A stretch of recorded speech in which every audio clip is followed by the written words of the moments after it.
I want you to succeed at things that you never thought were possible, and I want you to fail at things that you never thought were possible. But I just want you to take that failure and move forward. This morning we're going to talk about the image of black men in our society. Black men are 6 times as likely as white men to be murder victims. They are 2.5 times as likely to be unemployed. They finish last in practically every socioeconomic measure from infant mortality to life expectancy. And some think that black men in America seem almost an endangered species. It's interesting that many people perceive black men as less intelligent, less productive, more hostile than the rest of society. We thought it would be interesting to confront these stereotypes. We have with us this morning to share their insight 3 very interesting men. Ishmael, how do you feel?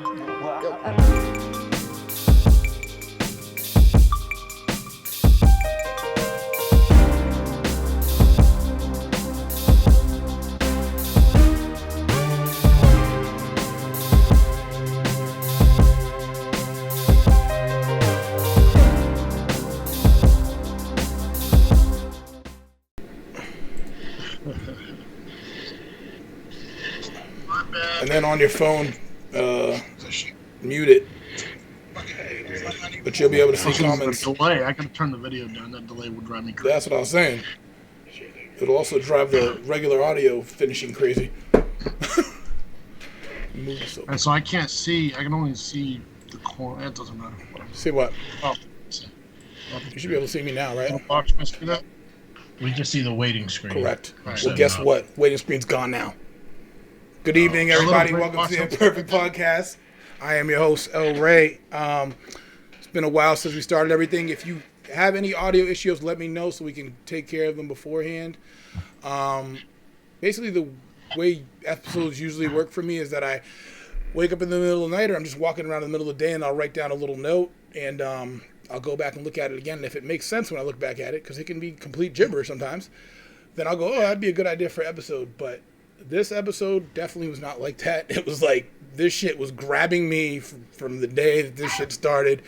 And it was pretty easy for me to set up. It was just like, hey, let's get some people on and kind of talk about what we want to do going forward. I mean, it's been a while since I did an episode. I've been doing a bunch of shit. Just set up a food truck the other day. Then 2 days later, we got to find another location. So it's going to be work all the time, as usual. But today I brought in 2 people that have been previous guests on the show.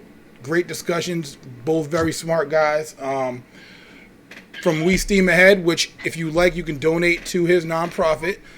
Alix Holder. How you doing tonight, sir? Oh, hey, fine.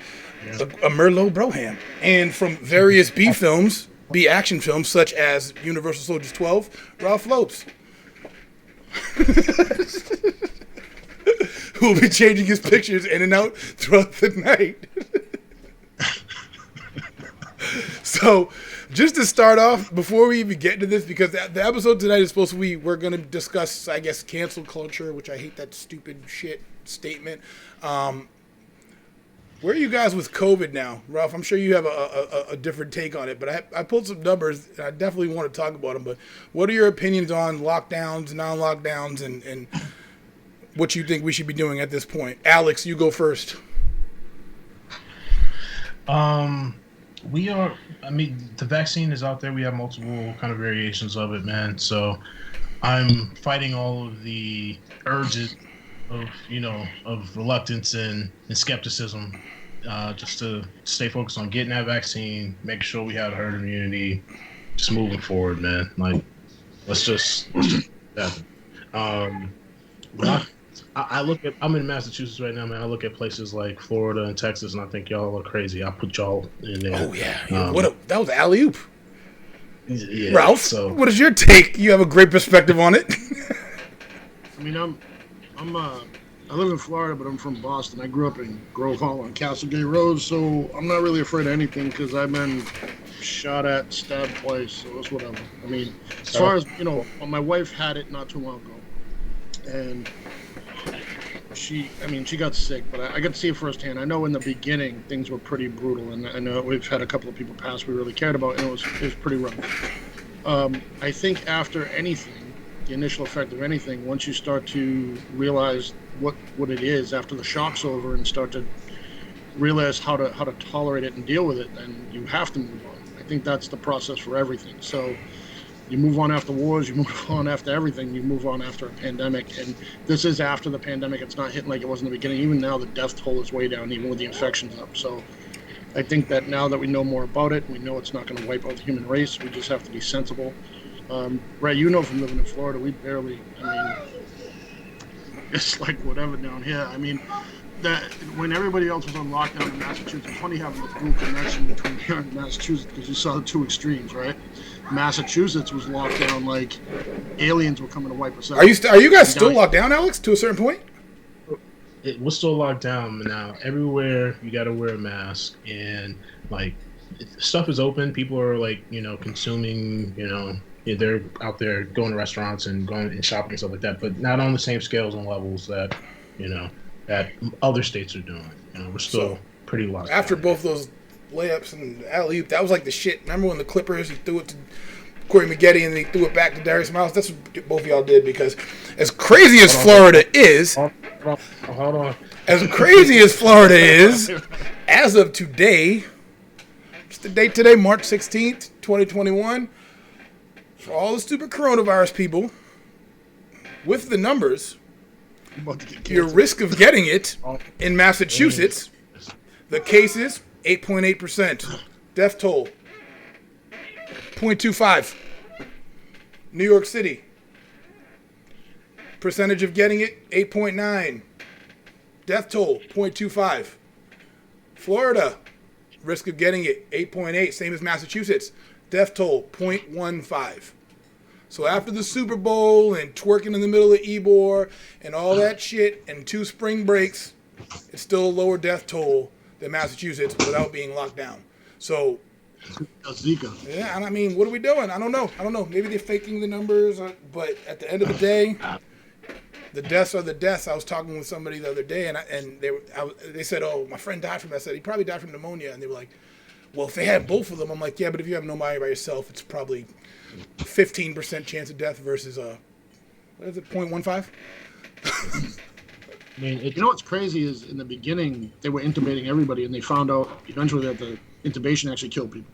They were saying, your body stops breathing on its own, starts to give up, and you don't fight it like you would if you hadn't been intubated. And then as that came out, the death toll suddenly dropped.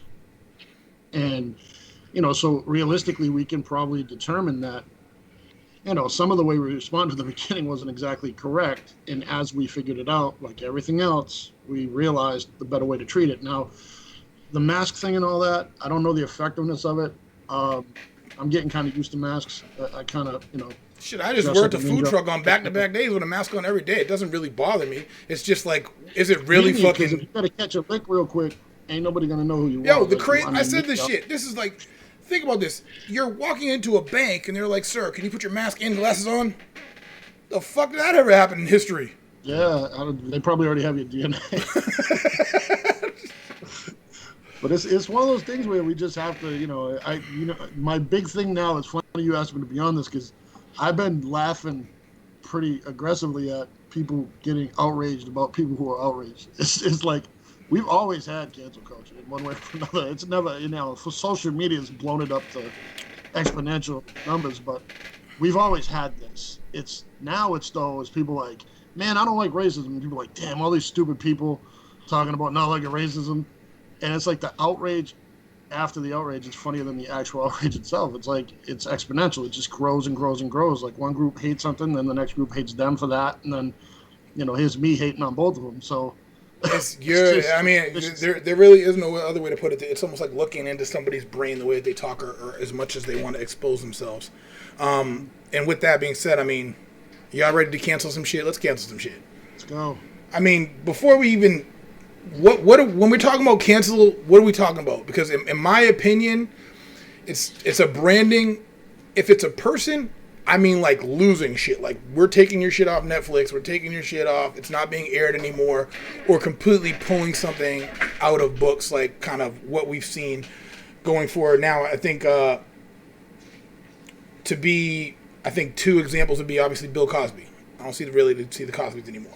Or like Eminem, who they constantly try to cancel, but his following is just so fucking big that it's impossible because that other side is fighting tooth and nail for it. What other ones do you kind of come to mind for you, Alix? Yeah, man. I mean, those two examples are kind of interesting that you bring up, man. The Cosby one, I mean, I think affected at least me, like kind of like.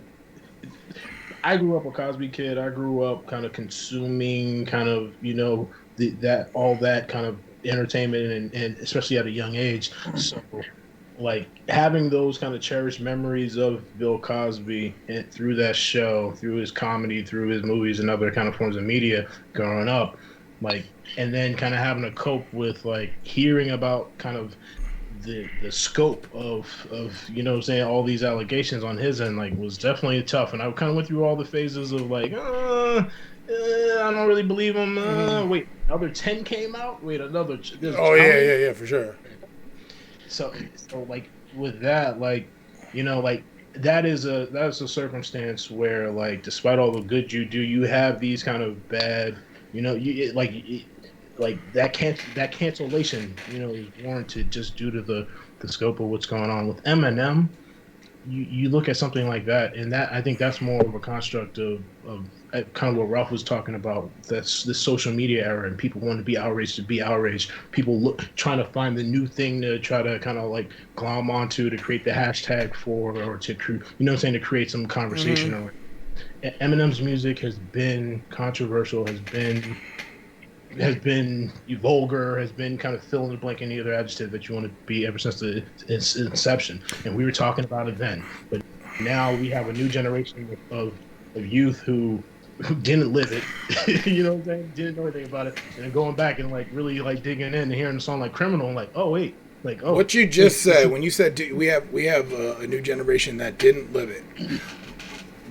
We rely so heavily on visuals now that I don't even think people realize. And it's like, for instance, our company, me and Ralph's company, FTL, we could take a picture of somebody and post it on our Instagram, you know, and make that person's day, empower that person. Like, oh shit, there's my picture, you know, not knowing we're fucking on the back scenes, dying, financially dying, fighting for everything we can, but are still able to completely uplift somebody just with imagery alone. So I don't think people value the imagery. And then when you said with the new generation, this is a crazy story. My daughter walks in the other day and she goes, hey, there's a new Annie movie. And I'm like, what? And she's like, yeah, there's a girl. She has red hair. That was her idea of what a new Annie movie was, because the only one she's seen was with a black girl. So think about that. It's Shirley Temple. Yeah, I mean, not Shirley Temple, not Lindsay Lohan. Like, those are the things that people don't realize. When I got into Lindsay did Annie? Yeah, she was the 96 one, I think. What type of whole ass Annie was that? Really? I didn't even see that one. Like a Jamie Foxx. Lindsay Lohan did Annie? All right. Yeah. Wasn't it? There was like a Jamie Foxx. So like, the Jamie Foxx one is the only one that my daughter had seen, which is actually a black girl. So she comes back in and goes, hey, oh, there's a new Annie with the girl with red hair. And because what these companies do is they'll rebrand the cover so it looks new. And then go and you go in the movie, you're like, wait a minute, this is something going on. What the fuck is Tab doing on the shelf? And then you're like, oh, this is from the 80s. So shit like that happens all the time.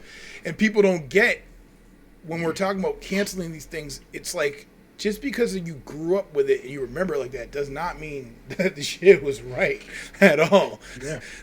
Not relatively right at all. Like, somebody said to me the other day, if cartoons are raising your kids and you got a problem already, and I'm like, most kids wake up fucking before their parents, and especially at our time on Saturday morning cartoons, it's like you're fucking up watching shit at 7:30 in the morning, and your fucking parents are just like, yo, I'm trying to get a rest from bringing you to school every other day. It's like, I hate when people act like they're so special, like you can control any type of imagery anywhere, magazines in the supermarket that they see when they're checking out, that you think they can't even fucking read yet, that they take it in. You see him every time you're there. They've been saying Kanye was going to get fucking divorced for 5 years. I didn't even believe it when the shit's really happening. I'm like, I don't know if this shit's really happening this time. But you love Kanye, though. I do. For sure I do. And stable. I like it. I like the fake ones is where the issue is. But moving on, I'd say, who is your biggest person that you think needs to be canceled, Ralph? Oh, God. You can name 5. I don't care. First off, I don't believe in canceling anybody. I think that the term itself is so personal. Like, we all have stuff we rock with and don't. Period. Like, and just because no one else messes with it doesn't mean I don't. And I have also changed my opinion on a lot of things as I've matured or as I've gotten new information. So I don't like the whole idea of canceling anything. And now let's break down what it really is. What it really is generally it's conformity. It's this group of people doesn't like this, so I'm not gonna like it too. I don't fuck with that at all. It's not my thing. For me, I'm very individual. I'm a very individual thinker. I tend to gravitate toward people who think similar to me, at least by concept, not necessarily by preference. Mm-hmm. So what I like is the freedom to have a conversation with someone who might be, let's say, a big Donald Trump fan. And although I used to be, I grew up idolizing the guy. I thought he was cool as hell back when he was the Cavalier Playboy, just fucking shit up and changing shit and helping people here and there. Like, that was my guy. The old Oprah interviews and all that. Politics kind of ruined him, in my opinion, just because he started to play the game of trying, the Pied Piper game of just trying to get people to follow him, right? He used to not care, and that was so cool about him. He was just such a cavalier person that he could say whatever he wanted, talk about right and wrong, and he didn't have really an affiliation, because he used to be a Democrat on paper, but he was always in the middle. Would I cancel him? No, it makes no sense. He has enough people that care about him and follow him. Do I cancel him? What do you cancel him? 100 million people plus? Stupid, right? So the idea is to keep everyone around until they start to, either change their opinions or realize their wrongs. We've had a lot of people since him, a lot of politicians that backed him that are now backtracking because A, they want to get reelected, or B, they backtracked before the elections just because their conscience weighed on them and they said, no, I really don't believe that, right? So I do believe that, some things can't be tolerated. Like, for instance, you talked about, you asked Alix, like, who affected him that got canceled. For me, R. Kelly, man.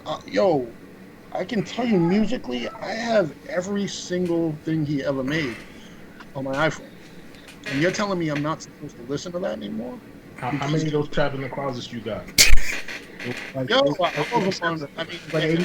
on YouTube, you know what I mean? Like, but I have all, but I'm just saying, like, there have been monsters throughout our history that have created beautiful art, right?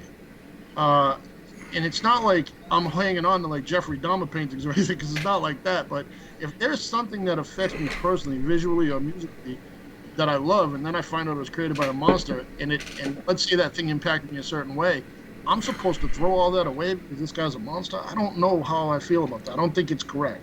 Now, should I give him a penny? No, never. Should I support anything he does? No, never. But that piece of art is eternal. And like I said, there have been monsters that have created great artworks throughout our history.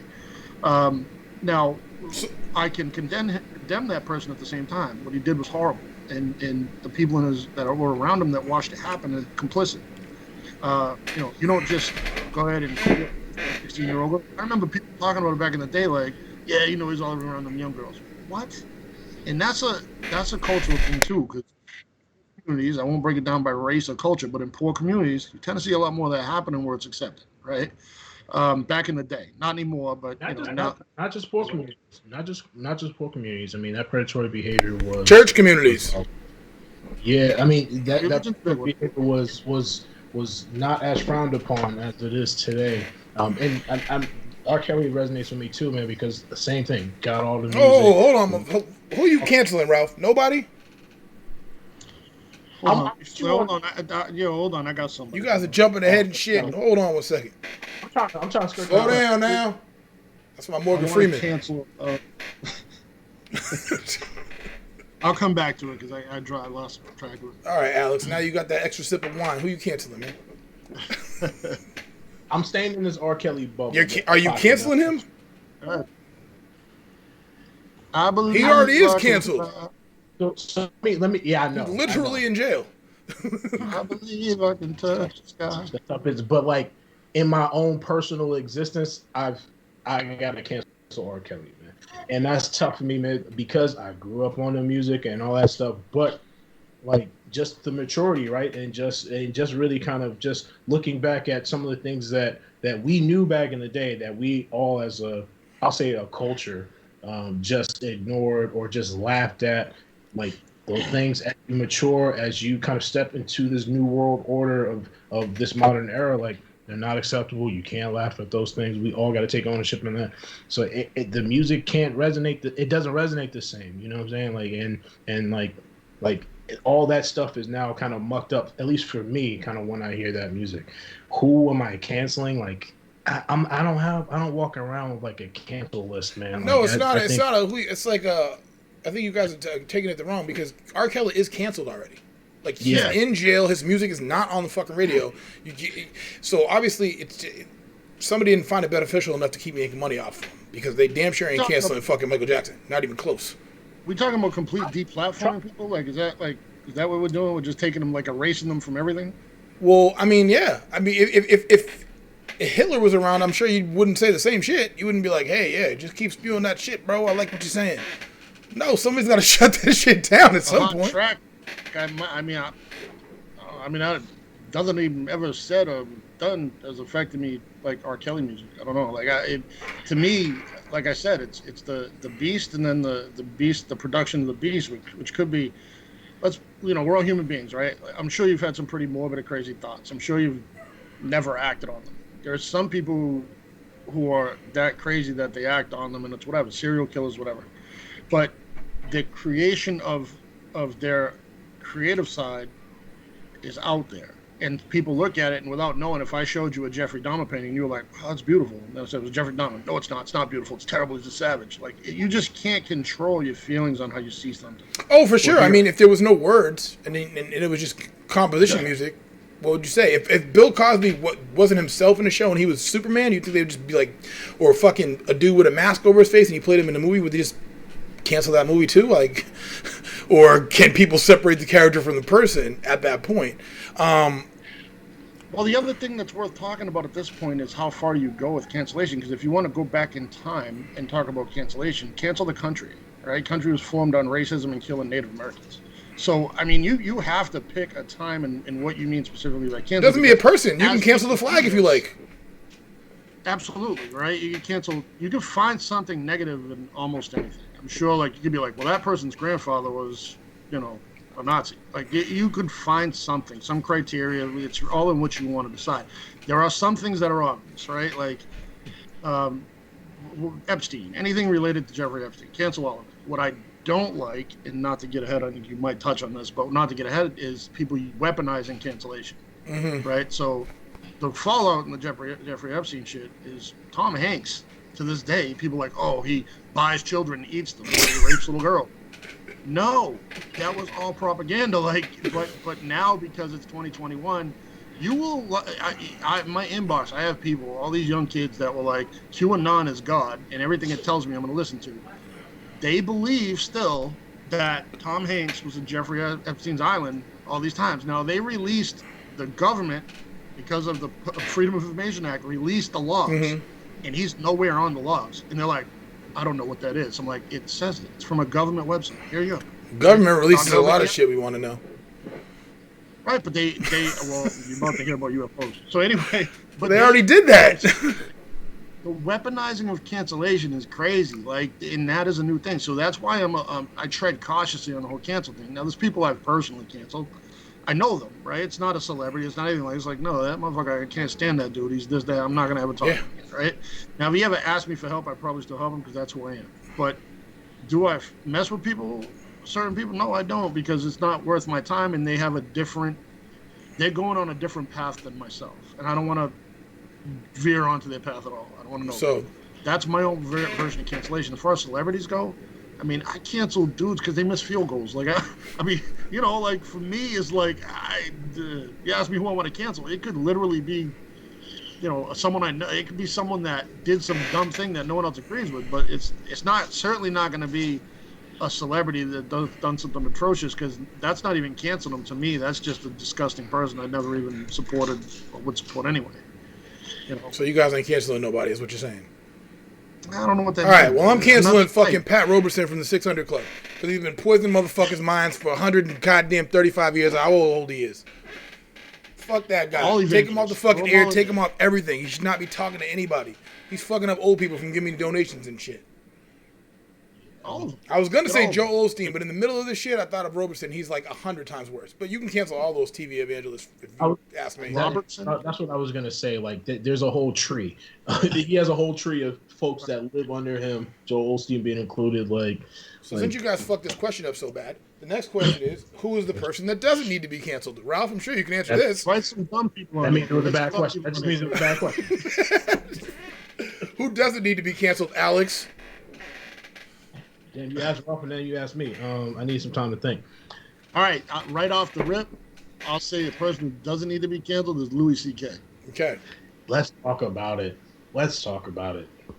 Consent, right? We had consent there. I mean, we can't. So keep just rewriting before we the even rules. get into it, for anybody that's watching, go subscribe to Spotify and watch the shit on YouTube. But other than that, the Louis C.K. story, if you don't know it, Louis C.K. is a stand-up comedian, and a woman came out after 20 years and said basically that he said that he was going to masturbate in front of her, and you can leave if you like, and she didn't, and he did. And then 20 years later came out and said that he destroyed her comedy career.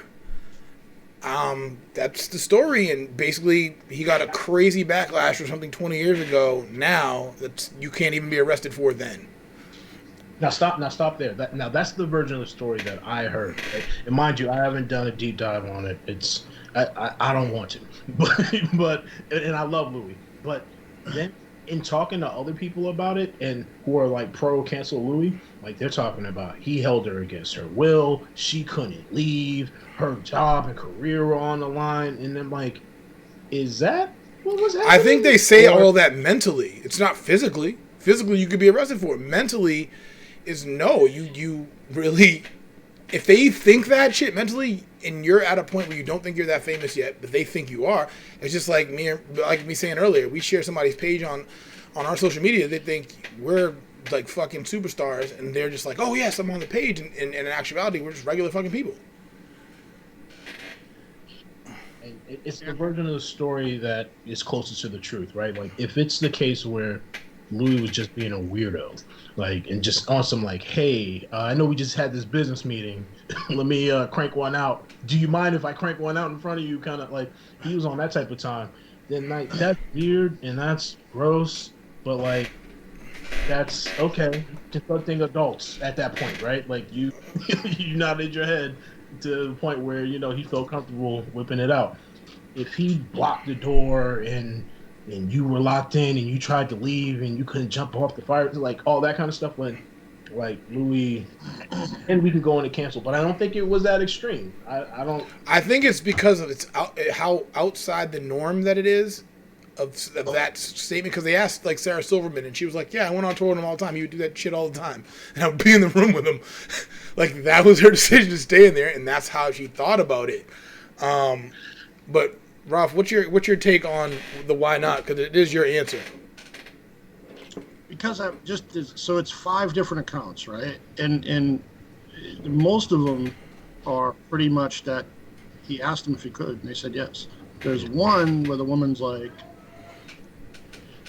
I'm reading it again just to make sure, but there's one where a woman didn't object, but she didn't leave. She just didn't feel comfortable. Yeah. And I mean, if that's this dude's thing, it's not obviously something I would ever like think about doing or I agree with, but if the whole consent thing, you have options there. It's not like someone's trapped you. And again, we're going by old accounts, so you always have to ask why now.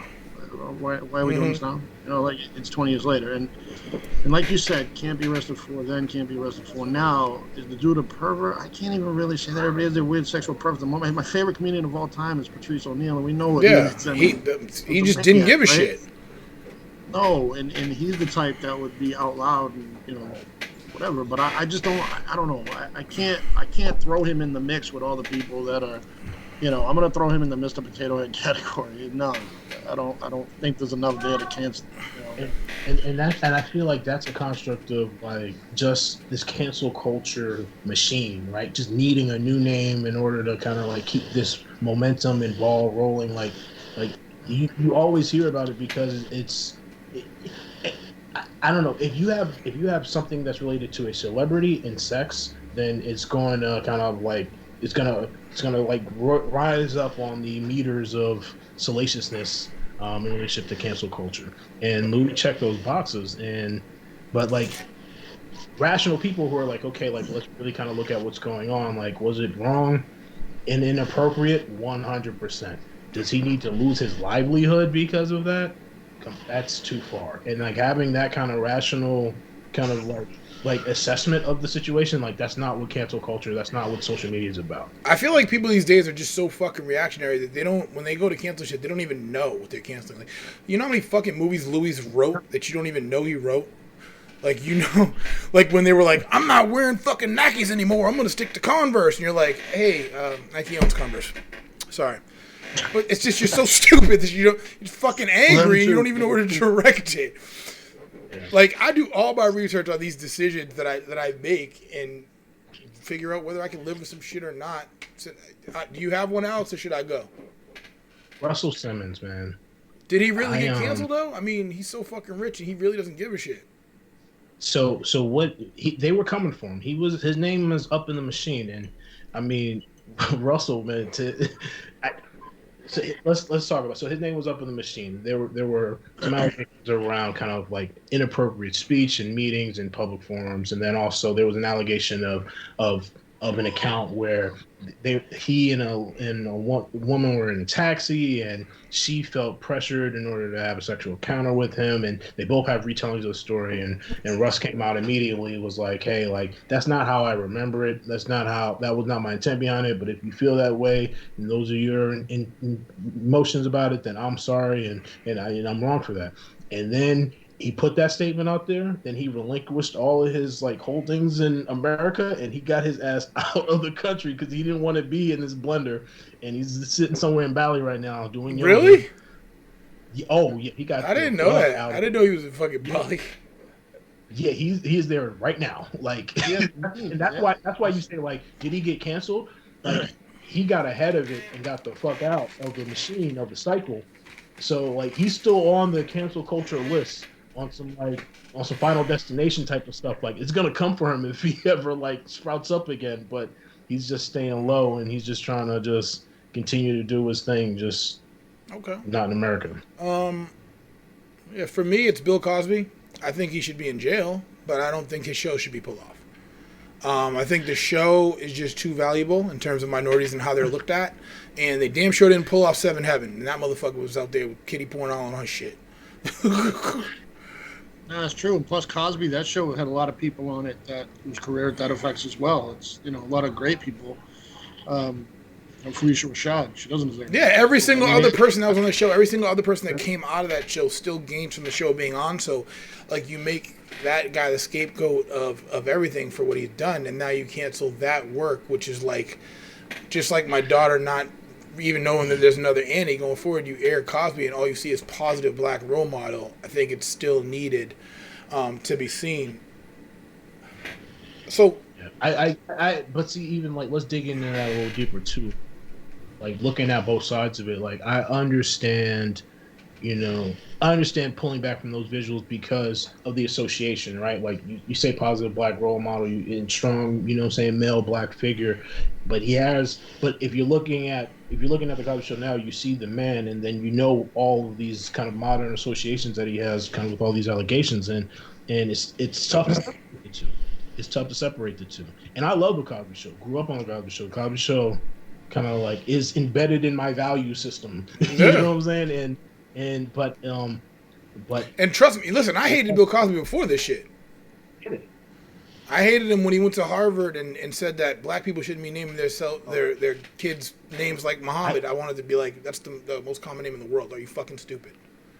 I think that is also a little bit of the reason and rationale why why he is like as canceled as he is as well, because he went on a full kind of run for multiple years of really trying to kind of like of just overly being critical of kind of African Americans, especially young black people. You know what I'm saying? And kind of really just burned a lot of bridges from that standpoint. So you already easy to target on the other side, and then kind of with your home base, you turned negative on them. So like when it was time for a lot of people to kind of stand up and support you and kind of really try to kind of give you some opportunity and space to be able to like rationally kind of explain yourself, like you lost a lot of that sympathy vote because you're shitting on people for 10 years, plus. So tough, but I get it though. With all the technology that's out there now, it's a shame they can't just like make him somebody else. Yeah, Bill Cosby.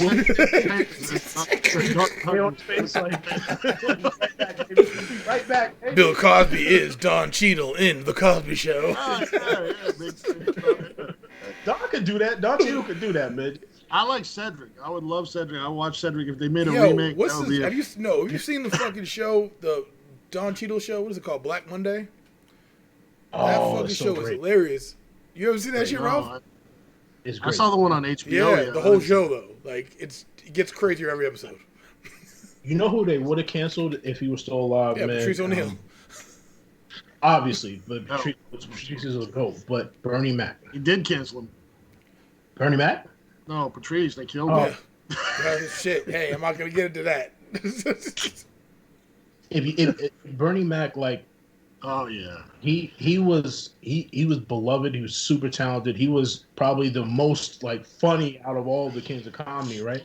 And the Bernie Mac show, and during that Bernie Mac show time frame, that's when he started to kind of like turn his image and culture. But if you go back to that comedy, like even if I was watching the Bernie Mac show in the first episode, he's talking about beating up kids. Exactly, and like and Bernie Mac he was standing on it. Like, no, this is how you beat your kids. like damn, like, Bernie. We loved him for his fearlessness in the 90s, even though kind of there were people who were outraged against him and all that stuff then. But like he didn't have bad intentions. He was good-hearted, and the comedy was funny. He was talented and all that sort of through, and he was pushing forward and being positive. And like, so you know what I'm saying? You take the good, you take the bad, and then you look at the kind of whole of the man, and you make the judgment off of that. Yeah, but people can't do that. You know that. What's we got in the comments, the Chris Pratt situation? I don't know what that is. I also don't know anything about this Kirk Franklin shit. I just assumed he has a voicemail of him going off on his kids. So, do you know about that? I just heard about the Kirk Franklin thing where he was just kind of just. It sounds like he got a lazy son. He was just trying to like him. And then people think that Kirk Franklin's not. His son looked like a grown ass fucking man when I seen the pictures. Yeah, but like. They're shocked that he was swearing and saying bad words. Like exactly what I thought he would say in real life. Exactly. Like, so what's the Chris Pratt thing? Commentary. What is the Chris Pratt thing? I don't see anything. Me either. Why is the internet trying to cancel Chris Pratt? Let's see. Played one of the novels. You know what show they would cancel, or a character they would cancel now is Ari Gold from Entourage. Yeah, they would definitely. But in actuality, every fucking CEO is like that. And they definitely they definitely went for it. They're trying to cancel Ellen for. I guess she's a rough boss, so they're trying to throw Ellen on there. I don't know what people expect anymore. She got the lesbian super armor. Like they can't really cancel. Yeah, she's got too many people behind her that are just like, you're fucking crazy. Right. And good for her. I mean, how hard it's going to be to cancel a gay woman on the first one on television? Oh, but the other thing is the allegations against her aren't all that stuff. Like, I'm like, really? That's the worst you could do? Like, but did you ever see the video of the allegations against Morgan Freeman? It was like, he tried to rape me. And then there's a literal video, and he's like, oh, yeah, that's nice. And he was talking to this girl. I'm like, what just happened here? Well, that's allegations in general. See, that's the problem is you can make an allegation now, and it's 1,000,000% true in people's eyes because they heard it, right? Like there's no court, no justice for the allegations. Who is? He goes to the church. Oh, Chris Pratt is apparently mad Christian and anti-LGBT. So I wasn't even gonna talk about this, but it's funny you say that. So I remember when like they had Queer Eye for the Straight Guy was out, and they went to the Red Sox locker room, and this dude walked into Mike Lowell's locker and took a jockstrap and put it on his face. And they asked Mike Lowell after. He's like, yeah, I don't believe in that stuff. I'm Christian. And they were going at him for it. But it's like, just because you're gay doesn't mean you fucking have to put a jockstrap on your face. Like, I don't understand. Like, any regular fucking gay person, it does not want to be seen like that. So you're going on there doing that. Before I get canceled by the gays, I first of all, I'm mad cool with a million people in the gay community. Everybody knows me. Listen, I have a gay porn star episode. I don't have to worry about this shit. That's how you know the slander's coming, when you got to put the perimeter. I'll patch him in right now and ask him about that shit. Bro, so I got a mad gay circle, bro. Like, so, and they know that first of all, I don't judge anyone. I'm all inclusive. Anybody has some preference they have, as long as it's not anything malicious or hurting people, I'm down, man. Whatever you like, it's it. I don't like the same things, but that's cool. I like having a diverse group of people around me. If I ever woke up tomorrow and all my friends agree with me and all were the same, I would find new friends. But what I don't like about that sexual orientation issues is it's not necessarily a preference of people, but certain acts within it are definitely a preference, and definitely shouldn't be out loud to push on everybody else, right? So if I've had people say, well, I don't like watching men kiss, I'm like, well, me neither, but I'm not gonna tell them they can't, right? I mean, who cares? But it makes me sick. Okay, well, you might start to have a problem. Like, I can't sit there and watch it either, but you could definitely just walk away and do something else. You don't have to even express anything about it. There's limits. I think that the jock strap on the face thing is more funny than anything, and God knows, no man on earth could get away with some shit like that. Oh, if you went into a woman's locker room and just started grabbing fucking panties and putting them on your face, you'd be canceled and fucking before you went to sleep. Unless this was like the 50s and you could do whatever, like fucking. I mean, yeah, Archie Bunker. That's the other thing. This cancellation stuff happened conveniently after, segregation and all that. Because, I mean, what are we talking about? Like Jim Crow laws, just like obviously it's a new thing, right? Well, now we're outraged at stuff when we should have been outraged at a lot of things through history. But now, okay, now we've realized we're all woke and we're gonna start picking stuff out. While we're picking it out, though, I think we have to be honest. I think that, obviously, people point to religion a lot when they talk about things that are wrong, like homosexuality, like anything. I mean, if we go back to right and wrong through society, every religion in the world pretty much is based on mala prohibita and mala incipit. What's wrong by the law and what's wrong in general. What's wrong in general comes from kind of an ideation of religion, right? It's morality, right? So if you do something and it feels wrong, like kill someone for no reason, or if you do something, and people want it to be wrong, like masturbation, like, no, that's God hates masturbation. Especially in front of women 20 years ago. Yes, right. But that people start to create within those lines their own interpretations that kind of shape where some of the stuff comes from. Like, for instance, the whole Chris Pratt situation, he's probably talking about something that he hasn't been around as an actor, so he's been around tons of gay people, but he was probably raised around pretty much straight people, and his exposure to this now is like, oh no, they say in my church that guys shouldn't fuck guys, and I mean women should fuck women. But I'm not even going to speak on it because I don't know what he said. The terminology of exactly what he said, exactly how it was handled. Like in the comments too, right. I see Nick Cannon. Nick Cannon had the opportunity to take his own shit and go somewhere else, to go to a black network, and he chose to go back and apologize. So fuck that, because if it was me, I'm taking my shit. Just like Diddy said, you can come to my network. I would have went to that shit the next day, took the whole show with me, because one thing about Nick Cannon is that all his fucking people was ready to lay down with him. They were like, listen, I'm not going back if you're not going back. And he decided to get down, bow down, and go back. I'm not really mad at the Nick Cannon situation, because I mean, I think he made a calculation in with the circumstance, and he offended a group of people that he didn't mean to offend, kind of in that circumstance and commentary. So he looked at that, and it was the intent, right? And he was like, okay, let me apologize, and his whole platform is about knowledge, is about talking to different people to try to gain different perspectives and knowledge and stuff like that. So he did that, right? And he's on that path and journey. So like, I think that's a circumstance where like cancel culture tried to come for him, but like his intent wasn't kind of what it was kind of held up to be. So I'm not mad at that from that standpoint. The Chris Pratt thing, mind you, we all just found out about it just now through the comments, right? So we don't know the details of it. If he is if he and is even in the comments says he close- was supposed to be. Like, that's not. I need definitive information, man. You need to show me punching the gay guy in Miami. Yeah, if he's spewing negativity, if he has malintent towards gay people, then he should be canceled. That's wrong. Like, that kind of mindset is not kind of it's not progressive, and it's not kind of what kind of this new world order is. So that means we should cancel Joel Osteen. What is Holstein? So here's the thing, right? In order to be canceled, you got to be famous, one, right? So that's, I mean, I can't get canceled. Nobody care about me, right? But if you turn off your little square, man. No, you could like, your fucking job could be like, hey, man, we don't like what you said. We've seen it happen to regular people. It's like, yo, we don't like how you said that. You're fired. But they said it on, if they said it on social media, or if they said it out loud at work. So my thing is this.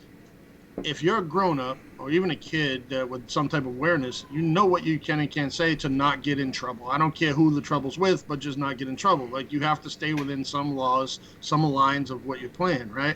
So, for instance, in football, if I smack someone in the head in the face mask, I'm probably going to get a 15-yarder. If I don't want to, okay, cool. But I know that I deserve it if I do that, because that's just about the line for the ref. But if I get up on him and chest bump him, whatever, I might not get a flag. I'm like playing in the gray area. Now, there's people in the world that just say whatever they want and do whatever they want, and with no fear of repercussion. Hey, good for you, right? But when the repercussion comes, don't cry about it, because you know what the potential was. So when someone speaks out against a certain group, I don't care who the group is or what they do, you should know now in 2021 that there's the potential that someone's going to take offense to this and they're going to blow me up on social media, right? I love people who, like Dave Chappelle, who, like, come at me. Yeah. Whatever. I feel like all the ones that went like that made it through clean. Like Rihanna, she doesn't give a fuck.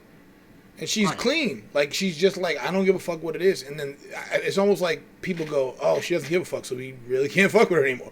Or Dave Chappelle, the level he's at now, But speaking on the Rihanna piece, though, what do you mean by that? You're talking about the Chris Brown aspect of things, or like that circumstance, or everything from the Chris Brown aspect to, hey, we're gonna message you directly, try to pull the nudes that you sent to her boyfriend, and she was like, oh, we see you sent some nudes to somebody, and she was like, yeah, if you're not sending nudes to your boyfriend, I feel sorry for you. And I'm like, damn, like, what the fuck do you even say to that? It's like my favorite press conference ever with Iverson. Because of how he talks, because of what they wanted him to be, they try to act like he wasn't smart. And then the guy's like, I mean, don't you want to be, best player in the league, MVP? And Iverson just goes, that's what I am, right? And the guy goes, oh, that's what you are. It was like, you try to trick him up with words that he was going to not realize what you were saying, because it's like, oh, this hood motherfucker, I'm going to be able to get one in on him. And you can't get one in on him because he's smart. Now, the way that he can verbalize it might sound like he's not to you, but in actuality, he is, and he is paying attention to what you're saying. Yeah, that speaks to an authenticity, though, right? Like with Rihanna, with Iverson, where kind of we as a kind of culture, be it hip hop culture, basketball, sports culture, youth culture, kind of whatever the case may be, and kind of all the different melding of that, we're willing to give allowances because we know that person doesn't have intent. We know and we know they're on a journey. They're trying to figure things out, and they're going to make mistakes and stumbles. So while the outside world who may not be familiar is looking to cancel anything that flags up on the radar, like there's a home base there to say, like, no, you're not canceling Iverson over this. So no, let Rihanna cook. Like, that's, you know what I'm saying? That's what she does. That happens today too. I mean, I look at kind of some of the newer kind of like hip hop acts, and I kind of look at this from a music lens, but like I look at like a Kodak Black, cancel all that. Said, who has been cancel mumble rap, been canceled 150 times, but the authenticity there's that, you know what I'm saying, that the culture kind of stands behind. That's like, yeah, he's saying some dumb shit. Yeah, he doesn't know, but he's growing, and we gonna try to support him, even though he's saying some dumb shit. We don't agree with what he's saying. So, I've seen some that I can talk about, two back-to-back super black cancellations where black people just want to cancel some shit for I don't even know what fucking reason. The next question, so like in the height of the Black Lives Matter movement, Kylie Jenner on her Instagram posts her in front of an airport with a sign that said Black Lives Matter. Somebody comes out and they go, "Oh, that's Photoshop. That shit's fake. Look, you can see her hands not there." Now, the question is, does it fucking matter if it's Photoshop or not? Because not with her platform. Not with her platform. Well, that's my question, because we're talking about, okay, fuck Instagram. I'm gonna come off Instagram, and now if I hold this sign up for real at the airport, 200 people might see it, and now I post a fake fucking Photoshop shit on my Instagram, and 221 million people see it. That's when, like, so you have scales, right? And like those social injustice scales have been tipped kind of out of favor for so long that like we're approaching an evolution now as a culture where like we're starting to see kind of changes, and we're starting to see the effects of that through Black Lives Matter, through these other movements. But with that, like, sometimes there's an imbalance, right? Like as you're trying to balance those scales, and you have people who see something like Kylie Jenner with the Black Lives Matter and they get outraged by it, and then it's like, hold on, like we have bigger issues to fight against than Kylie Jenner's Instagram. And then on top of that, like nobody's putting up Kylie Jenner as civil rights leader, you know what I'm saying, thought leader in this. She is just an ally in this messaging at this time on her Instagram. Like, let that be. But having that rationality and having that perspective, like that's not a thing. So, I mean, do you think people are actually looking into, and we'll start to get into like the shit that's being canceled now, look at whether it's offensive or not, or are they just really mad about something that got taken out of their childhood that they were liked when they were little? Both. I think what happens is the beginning starts at they're mad at the whole loss of something that they thought was benign. That's, who cares about that? I can't believe people canceled. And then you got the outrage for the outrage, right? That I mentioned before. But then they start to do the research. They figure out that, what do you mean? Because I was in a social media conversation with someone the other day talking about one of the Seuss books where the Seuss Foundation took that stuff off on their own, right? No one said Dr. Seuss is canceled. They literally did that on their own. It's like, look, we reviewed our own stuff, and there's some stuff in here with some racial imagery. The Asian dudes building railroad, all that stuff, right? And it was, God knows Seuss probably wasn't a racist, but at the time, he was. That's what was going on. So, I don't know.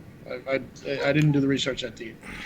And for me, it's like, if it offends you that someone's removing a potentially racial image on their own, you should probably look in the mirror a little bit and figure out why you're offended. Right? Yeah. Because to me, someone chooses, like, I love people who admit their own wrongs. God knows I do it all the time, right? And they're like, yo, you know what? I was wrong about that. So I'm going to delete it. My bad. Hope everything's okay. You know, and that's what they did. And did it directly offend anybody? I don't know. Didn't offend me, but at the same time, once I saw the pictures, I was like, oh, that's fucked up. Damn. Yeah. It still would be be 1900s. And it was, you know, like, if that's the most offensive thing you can find at the era when that book was made, something's wrong with you too, because there was way more bad stuff going on than worrying about what that book was. But that's a positive effect of the cancel culture, right? Like companies like self-examining their own work, like saying, okay, like this is insensitive in these modern times and for the evolution of the society that we want to build, right? Like, so let's remove it. Right, like that's how it's supposed to work. We shouldn't have outrage, or we shouldn't go back to those pieces and say, "Look at this." Like, yeah, it was bad in the modern lens, so we're not gonna continue to perpetuate that. Like, that's a win. It's a good sign of growth as a society, because you know, if you're not, I mean, I'm older now, so I've, in every period of my life, I've done personal reflection, figured out like who I want to be as a person, right? And sometimes I go back and I'm like, God, I can't believe you did that shit, right? It's never too bad, but there's some just dumb stuff that I've done that I regret. Now, it's nothing that'll stick with me forever, because I believe we're here for a split second, and everything we do has an impact, positive or negative, but it's going to come out to who we are in the end, and everybody's going to remember what they want to remember. So for me, watching society now and this type of thing going on, the one positive effect I'll say it's gonna have is exactly what you said. It's gonna make people reflect back on what they did, what they're doing, be more cautious, realize that outwardly offending somebody when I have a social footprint is dangerous, and then there might be less of it, which would make the world a better place.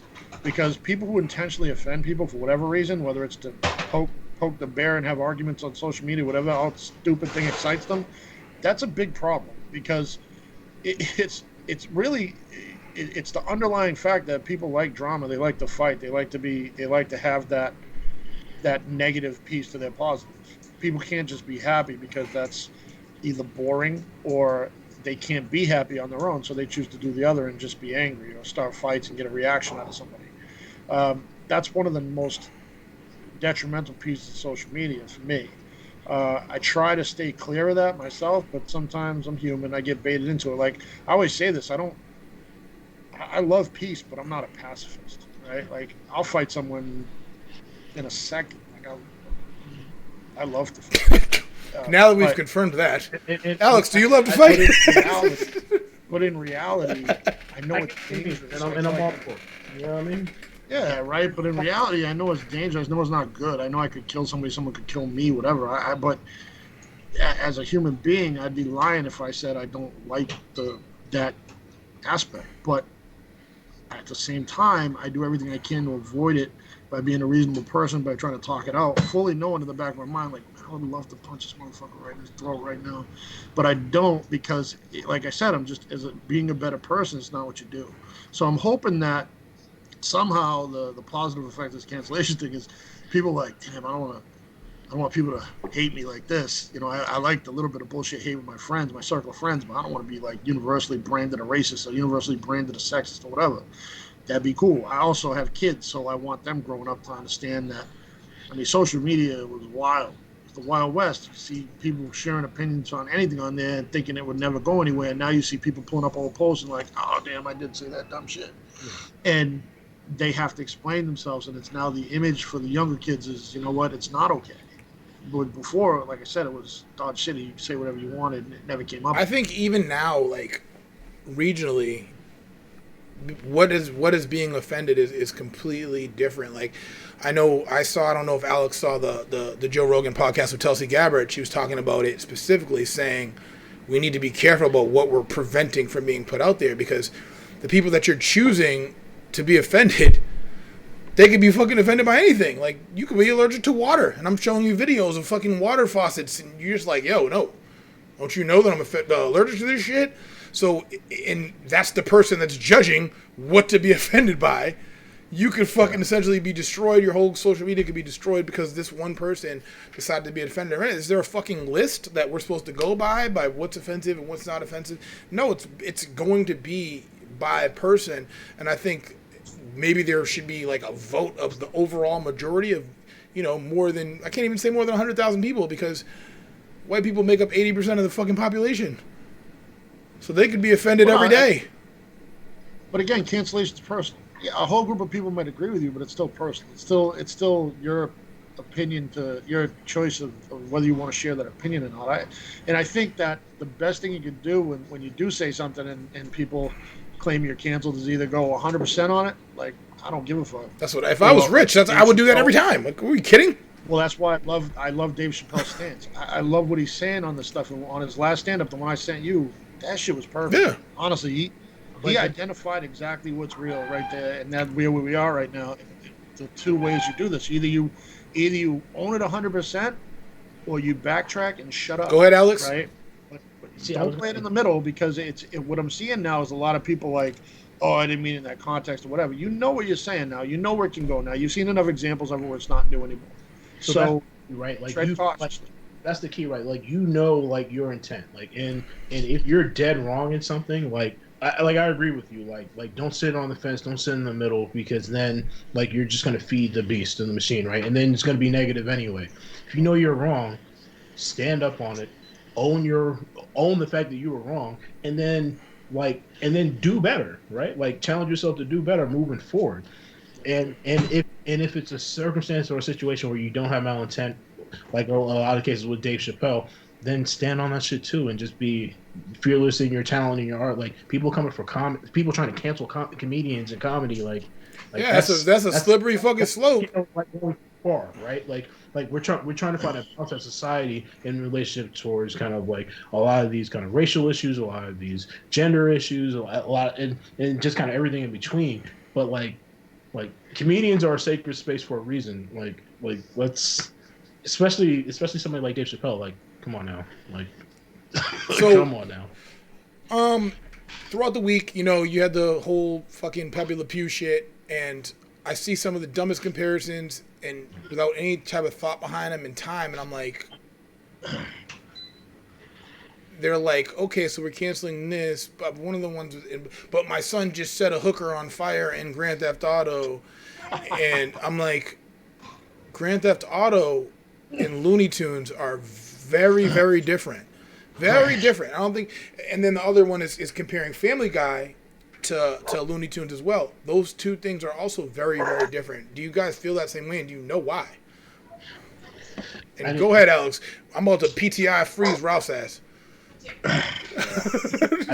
I didn't take a deep dive to the Pepe Le Pew thing, but I mean, I grew up in the era where there were 5-6 channels on TV, and your mom my single mom on a Saturday would throw me in front of the TV, and that shit was just on, right? Mm-hmm. And then growing up, like looking back on it, like you would hear even Dave. We were talking about we were referencing Dave Chappelle. Dave Chappelle has jokes about Pepe Le Pew being a racist and killing him softly, and that was 15 damn years ago.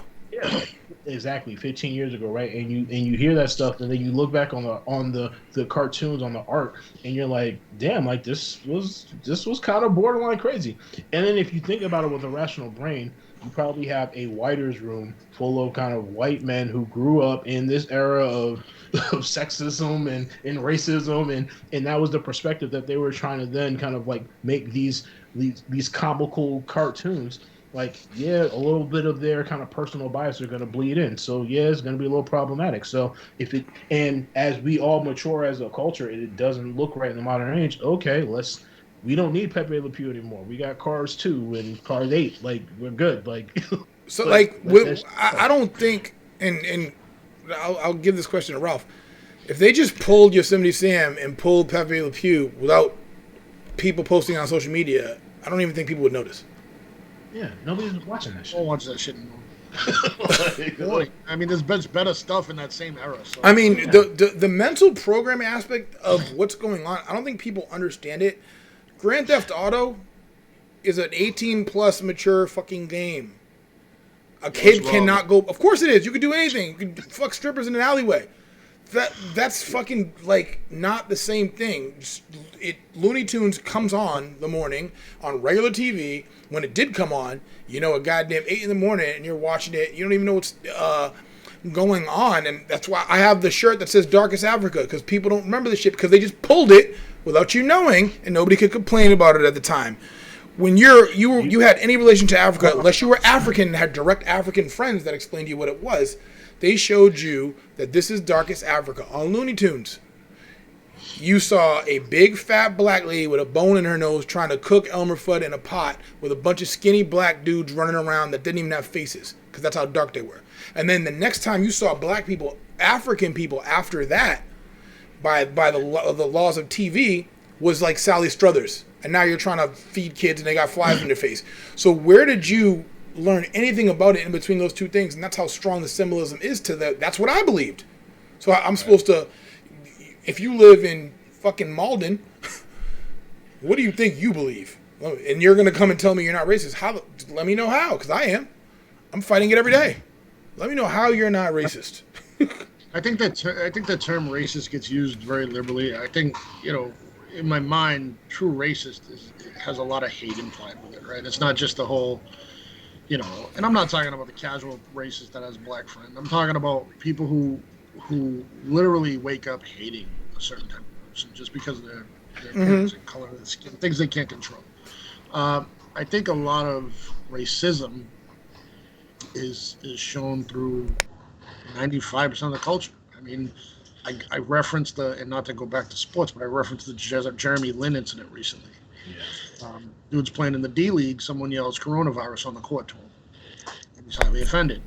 And I was a bit insensitive to his sensitivity on it. For one, I have a problem where I have a problem with men being offended about anything because you're a man, and I get it.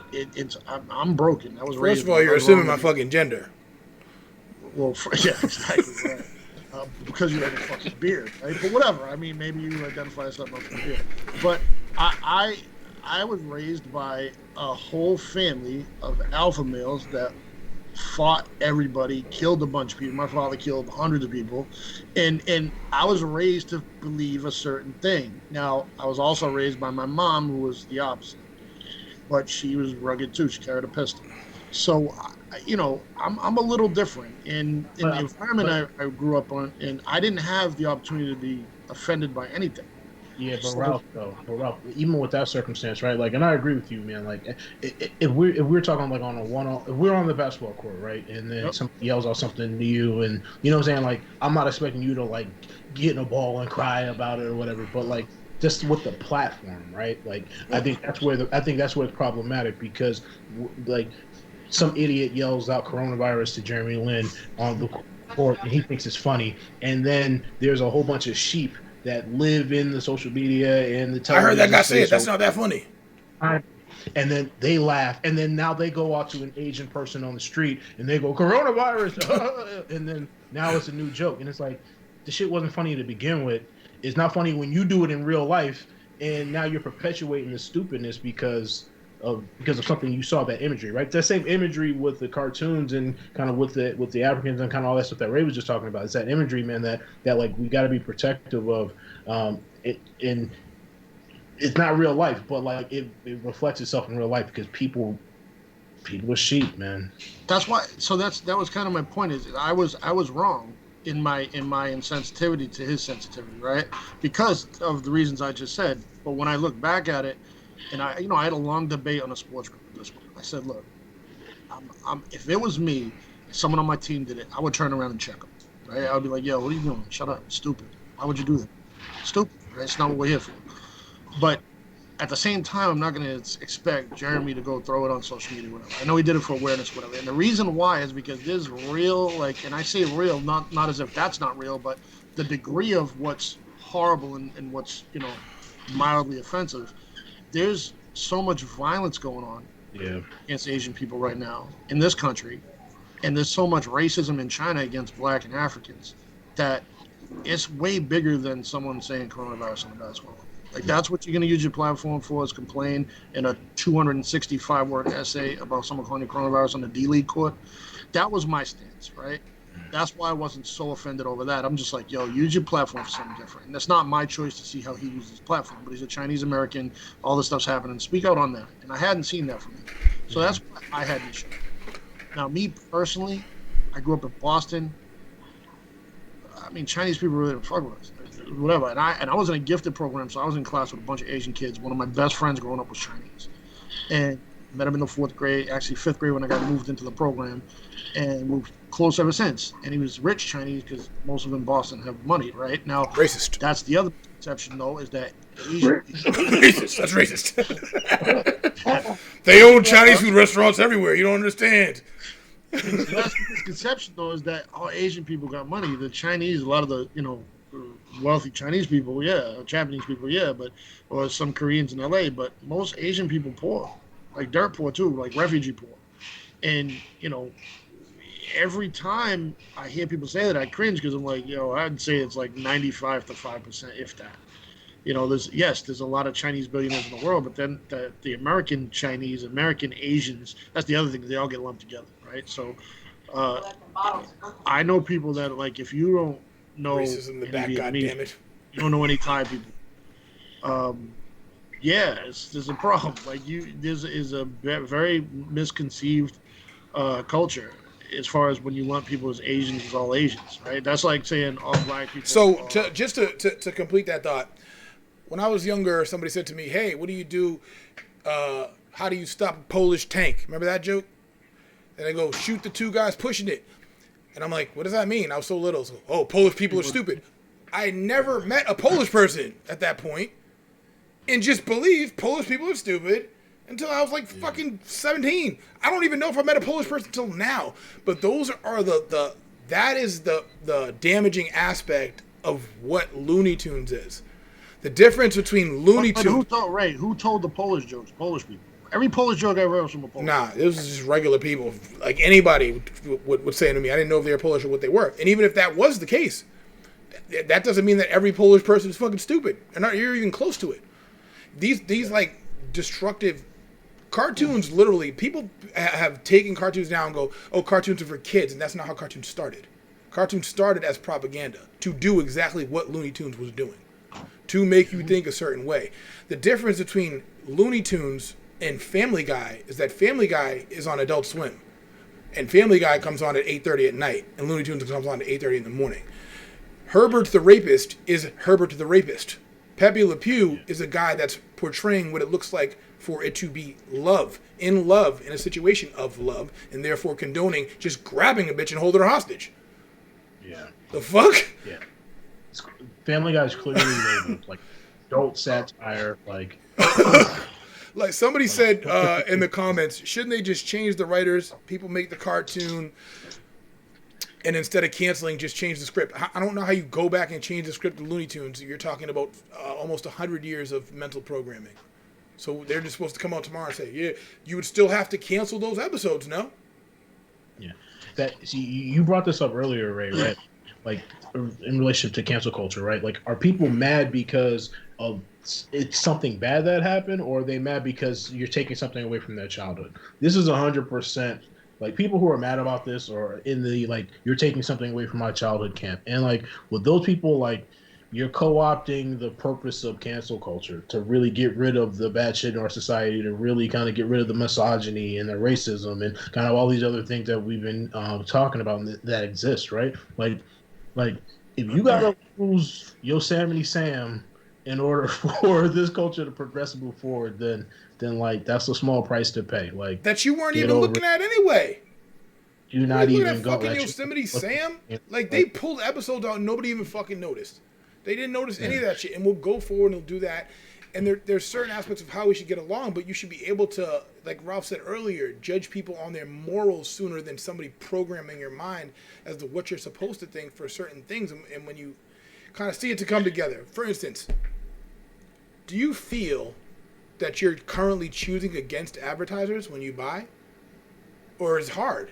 Like, I say, you got motherfuckers, don't be perpetrating, you wearing different brands. No, I always say to people, if I'm going to wear basketball, it's Nike. Because Nike makes the best basketball sneakers. From experience. For me, it's Adidas football cleats. For me, for running, it's New Balance or Brooks. So I don't get this aspect of, like, I literally have to fight for my individuality every day, and I think that people don't do that, and they really do, and I don't know, you guys can speak to it, but when it comes to everything that you see as far as the choices that you make, whether it's Apple Watch or Samsung Watch, whether it's different types of things, do you notice that every day, or do you just let it go and go, all right, you know what, fuck it, Samsung Galaxy X125. Yeah, I got an interesting perspective on this. Go ahead, Ralph. You take it. I was brainwashed when I was a kid into wearing Adidas till I was moved away from high school because they were going to kill me, right? So in the city of Boston, we wore Adidas when we were kids, period, right? I mean, other shoes came up here and there, but it was mostly everybody wore three stripes, right? Still to this day, I love Adidas only because Ray put me back on with the Ultra Boost, right? It was so comfortable that I just stopped wearing everything else. When places like Marshall started selling sneakers for like $30, like everybody changed and wore everything, right? Because chances before then you were investing $80 to $100 on a pair of sneakers. It was going to be something you really cared about. Now you can buy a pair of $20, $30 sneakers and just wear them 2 times and throw them away. Ralph can. I do. No, I keep all of them. But there's a certain allegiance thing with brands, right? So. I don't have brand loyalty to anything. If it's good, I buy it. If it's bad, I don't. Now, as far as if I support certain brands that don't, like, I know everybody was throwing that Goya shit away, which was hilarious. I don't care about politics with brands, so to speak, unless, again, I'm not trying to feed anybody I can't stand. So if I know that my money's indirectly going to someone I don't like, I won't do it, right? But that's pretty deep for me to find. I can't cite too many examples of that, right? It's more local, small business shit. So think about how crazy that Adidas shit is. Adidas is a German company, and everybody thinks that wearing Adidas is representing Boston. Yo, this is Boston to the fucking death. I got the A-Dogs on. Okay, but Reebok and New Balance world headquarters are in Massachusetts. Reebok supported apartheid. Okay, Adidas was part of the goddamn Holocaust. But Reebok fine, let's go to New Balance then. But New Balance reinvests in the community. Yeah, every day. day. They only made corny white dude running shoes at the time. That's like if fine. they had come up with a hood ass sneaker, New Balance, look at what they just did. They got Kawhi Leonard as a superstar, and they made him the corniest hoop shoe ever. Like they fucked up on their own. That's their own. But what the fuck, Adidas basketball shoes? That top 10's not a basketball shoe. That's a dye shoe. The top 10s, you crazy. You know, they looked like they were a basketball sneaker. I mean, they had gazelles back in the day. I can't remember which Celtics. Someone used to wear the green gazelles on the court, which would break your whole foot off. But you talk about playing basketball and soccer shoes, like we exactly. Yo, those Sambas, you don't understand indoor basketball. But point being, if we're actually talking about the logic behind it, New Balance supports Massachusetts. Reebok supports Massachusetts. They get into all types of sponsorship. They sponsor all types of running events. They sponsor all types of intercity shit. Adidas owns Reebok now. Yeah. No, yeah, we ain't talking about now. We talking about when your ass was running around shooting motherfuckers in Adidas. Look, I don't know where the conditioning came from, and that's a bigger point. Like you're conditioned to wear certain brands and certain things. Like it's period. Like look at me growing up. Everybody had Carhartt shit on. For all I know, David Duke owned Carhartt. I don't know. Like that, the conditioning is a huge piece to what we're talking about right now. And that's the question. Like as you grow older, like it's not grow older, but it's grow older while thinking, because you know you got 60-year-old motherfuckers that act like 15-year-old motherfuckers in terms of their mind, and they still think like that. You know what I'm saying? So it's like I feel that you constantly have to question and push against the advertising that you see every day, or you'll just find yourself buying what everybody's buying because they're buying it instead of actually seeing the quality behind it. True. And to that point, I do see, it's one beautiful thing about social media is I do see people expand. I do see people grow. I do see people mentally grow and listen to things and see things and show things that they would have never listened to before social media because they've been exposed to it. You're getting exposure to other cultures. You're getting exposure to other things that you wouldn't normally get because a lot of people don't travel. I know you, TT, Fink, bunch of people, like they traveled. You have the Tropic Bowl experience. You've traveled to other countries in Central and South America.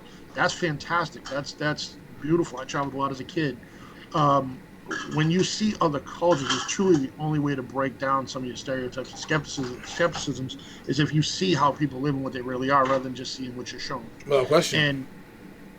And that same is with any type of purchased product or brand. Like, I remember someone saying, like, I forget what country I was in, but I was like, I only drink this. And they were like, try this. And it was a soda, and I drank it, and I was like, oh, my God, I want this for the rest of my life. No, yeah, all our guys always go to Costa Rica and they buy the ginger ale that's there. They're like, this shit is so much different. I'm like, yeah, because it's pure cane sugar, not fucking Monsanto aged sugar. Right, but that's what I mean. We're so conditioned as Americans to believe that we have the best everything and everything we have is the best, when in reality, it's relative, right? It's a relative experience. If you're somewhere else and you taste something different, you love that, why can't that be the best? Just change your mindset. Yeah. And the refreshing thing, like I said, is I'm seeing people pretty close-minded in the past open up and say, yo, I tried that, it was excellent. I guess I was wrong, you know? Like, and it also, like, I love seeing my friends cook. I laugh, like, when you post some shit sometimes, and I'll do, like, the little plate thing because, you know, I'm fat and I like to eat a lot of food. And, you know, in my mind, I mean, I've been eating stuff like that, like gourmet stuff, my whole life. My father was cooked a lot. My mom, we went out to eat a lot, went to nice restaurants. So for me, I've been eating some stuff that most of my friends didn't eat, but I would always tell them, like, yo, you got to try this. They're like, I wouldn't try German food. That's crazy. German food is gross. No, Indian one is the one I always get people with. Yes. They're like, I don't fuck with Indian food. I'm like, that doesn't seem right. I'm like, you tried everything? Right. No, and that's right, because there's a bad rap on Indian food. And you know, if you show them, like, you know, a coconut chicken or something like that, I guarantee you 90% of the world loves that. You know, I'm pretty sure I've broken down like 16 racist people in my life with food.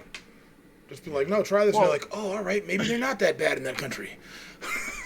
But again, that's the racist versus implied racism in general with conditioning, because you have some people, like, I wouldn't necessarily categorize them as racist, but they do say some stuff sometimes it's like very close-minded, and it is completely due to lack of exposure of any type and how they were raised, conditioning. And that's why I implore all the people that I know that I see that are victims of that to break their conditioning and just try something. You're old enough, just try it. Maybe you'll like it. If you do, maybe it'll change the way you think. Maybe you'll start looking at other things you think that are very close-minded and open up your mind about that. Because there's a, you know, when you talk about cultural misconceptions, it's pretty wild. Like if you go, so let's go back to cancel culture and O.J. Simpson, right? There you go. As people know, O.J.'s out now. He's living life. But He lives down the street. put him on a See cancel. O.J. all the time. Can we cancel him? Like, how's that work? Like, can you get double canceled? Shit. Yeah, I mean, anything's possible now. It's 2021. You can get triple, quadruple canceled. But what I can tell you about talking to OJ the few times that I've talked to him, I know his daughter. She worked for us for a little while. I mean, did he do it or did he not? I mean, he had a court case. The court set him free, right? From beyond that, opinions are opinions. Evidence, everything else, sure as hell looked like he did it at one point. Some of the stuff they raised did cause doubt. It's not my place to decide whether they did that or not. Some of the stuff they raised, I mean, knowing I know everything about this case. No, there was DNA evidence that he was guilty, and they threw the DNA evidence out. Right. Yeah. So he was the benefactor of the racial climate at the time, and a great lawyer. And that's what got him acquitted. King. Throw that in the Brooklyn High School, shout out. And then, but he's definitely a benefactor of that at the time. And then, what kind of like put him in that spin cycle was his brazenness kind of afterwards. Him coming out with the book. If I were to have done it, this is how I would have done it. Like going back to the house, showing like if I had a knife, I would have been holding it like this. Yeah, like all types of. No, it's wild. So imagine like, being her family. I would have. Yeah, but from knowing him now, from meeting him a couple of times, I can tell you that first of all, no one says anything like that to his face. The dude is giant. He's 6'2", 255. His hands are like this big, right? Like he is just a different dude when you see him in person. And like I laugh because I'm like, all these people thinking it and no one's saying it to him. What are we doing? Like you want to cancel somebody, cancel him to his face. Here he is. He's right there. The shock behind the whole OJ thing was that like he was a lovable guy. Like he was in movies. He was like you know what I'm saying. He had a great personality and stuff like that. Like people wanted to like really kind of like and you know what I'm saying. Yes, white people did. Right. But he got. I mean, he was canceled. But it's funny. I just see him now, and they're like the news channels down here. Like, hey, look, it's OJ Simpson. It's like they just forgot. It's like we don't have enough energy for that shit anymore because you already went to jail, and we're trying to cancel other. It's like. But they didn't forget because they got back and got him though. Like that's no. He got back and got himself. That motherfucker. No, you ever heard that audio? Yeah, I know he ran down on some people trying to get his memorabilia. With a gun, like you can't do that. The hell? But then they threw the book shit over, and he did his time for it, so it's whatever. But people still like it's wild because I feel like if anyone was going to be canceled forever, it would probably be him because of how publicized the case was, and. He's out there living life cool, like nobody messed with him. Everything's good. Like you haven't heard much OJ talk, and when his name does come up, it's somewhat positive. I just don't see I think this is a temporary effect. I don't think it's a lasting effect. I mean, with some things like pedophilia, of course, it's going to be lasting, but apparently, if you're allegedly kill your wife and her boyfriend, it's going to have a time frame of like 15 years, and then you're going to be all right again. Speaking of pedophilia, yeah, who can do a segue like that? No, but on some serious shit, like I think some of them, and I'll put this up right now, are just too smart for people to be offended by, which is this one right here. Principal Skinner from The Simpsons literally refers to a child rapist. Yeah. I don't think people knew that, but they'll get offended by it soon enough. It's a jail term, yeah. And it's been there for forever, and he's been there forever, and that's the joke, but the joke is so intelligent that people can't even get offended. Yeah.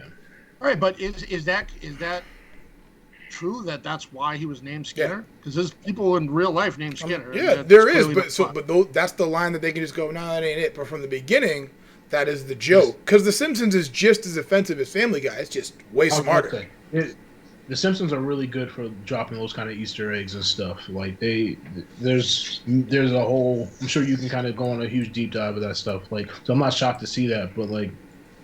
are we canceling The Simpsons now because of that? I mean, the thing is like, would be president, and I'm not messing with I think that people are more enamored with The Simpsons now than even being offended. They're just like, oh, they're telling the future, and I'm just like, all right. I mean, I guess South Park. Once again, that's people don't understand the difference. South Park is on paid cable. It's not on regular TV. No, but it wasn't always. It was on Fox. No, it wasn't.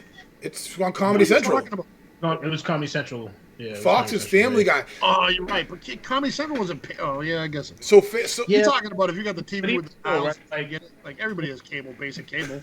But even still, Family Guy, the classification of those, Family, like South Park, even The Simpsons, right? It's adult satire. Like it's not.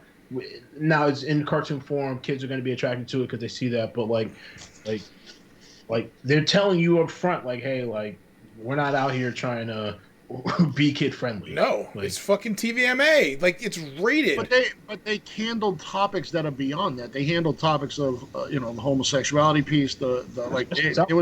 It was stuff that's offensive to a lot of adults too. Yeah, and even if they just came out recently and said that they're not going to attack homosexuals anymore. But that's what I'm saying. Like South Park, if we're talking about canceling shows, like, I mean, it was satire, and I think people somehow along the way lost the purpose of satire. It's to poke fun at the people that are offending, but they think it's like, no, you're trying to celebrate them, and that's not exactly it. So I think with a lot of this, it's misconstrued as, hey, we got to cancel this because it has racist imagery or it has anti-homosexual imagery. Meanwhile, what the show's doing is actually poking fun at the people that are actually the real racists and the real Family Guy just attacks everybody. So and then their writers are everybody too. So for the most part, you're like, yeah, I know a motherfucker just like that. Like, and that's what's funny about that show. Go ahead, Alex. I think that's the key lesson too, right? Like we look at Looney Tunes and Pepe Le Pew, right? And you don't have to think too hard about what that writer's room looked like, right? Like you could pretty much imagine kind of like the construct of that versus today where you have kind of more diverse voices, you have male, female voices, you have different age kind of groups, like to really be representative, to be able to kind of take on these social issues in a smart and funny and controversial way, like they're not steering away from the controversy, but they're trying to do it in a way that's smart and that hopefully kind of like sheds a bigger light on the problems that exist rather than trying to perpetuate those problems. That's what I love about Chappelle. So I love Chappelle anyway, but what he did during this pandemic was powerful because he took on those issues head on. Yeah. He did the one stand-up he released before the pandemic with the transvestite at the end, like he talks about the transvestite, and then he shows at the end him having the drink with the transvestite at the bar. Yeah. I mean, stuff like that, breaking down those walls is so powerful for a guy like him because he has such a broad audience. Everyone likes Chappelle, right? I don't know any of my friends, anybody in my circle, anybody that are, on the loose edges of my circle that say, I hate Dave Chappelle. I've never heard anybody say that. Matter of fact, some people are completely conservative. The craziest shit is the people that I hear that hate him are hood black people. They're always like, Dave Chappelle's not funny. And I'm like, no, you're just not smart enough. It's the same thing with Chris Rock. Honestly, you just don't want to be smart enough to understand it. If you hate Dave Chappelle, I can't help but to judge your intelligence level because a lot of what he does say is pretty high IQ, right? Like you have to have a conception. It's a taste. I would say your taste level, right? That's true like, too. Your taste level, like, and I think that goes to your mindset. Like if you're, be it whatever kind of ethnic background you are, if you're closed-minded in your views and you're only kind of seeing things from one perspective, then somebody who's kind of challenging a whole bunch of different norms kind of and doing it fearlessly and doing it in a way that's kind of interwoven and kind of really deep, like Dave does, like you're not going to get it. It's going to go over your head and, like. And you're going to be like, oh, that motherfucker's not funny. I want to see the same old shit that I always see. Like, I want that comedy, that haha, like, and if that's fine with you, go back and watch that. People want to see that Pootie Tang, and I hate to break your heart. Louis C.K. wrote that. Well, meanwhile, you love Bill Cosby, who had the cleanest act in the world, that raping bitches. So it's like, if you Marvin Harrison. I mean, yeah. If there's the fact is, it's entertainment. At the end of the day, right? For most of them, most stand-up comics are nothing like their persona on stage. Dave, I believe, is, from what I've seen to him on every interview he's ever done. And the only thing I would say that's odd about him is the things he talks about versus the fact that he's a Muslim, and then you have to look into the fact that in every religion there's the super religious piece where they follow every rule, and then there's the piece where that's their core belief and they live. And I think in America they have no idea about that when it comes to Islam. They just think everybody is trying to cut your head off, and not thinking that people can smoke cigarettes, just like your stupid ass.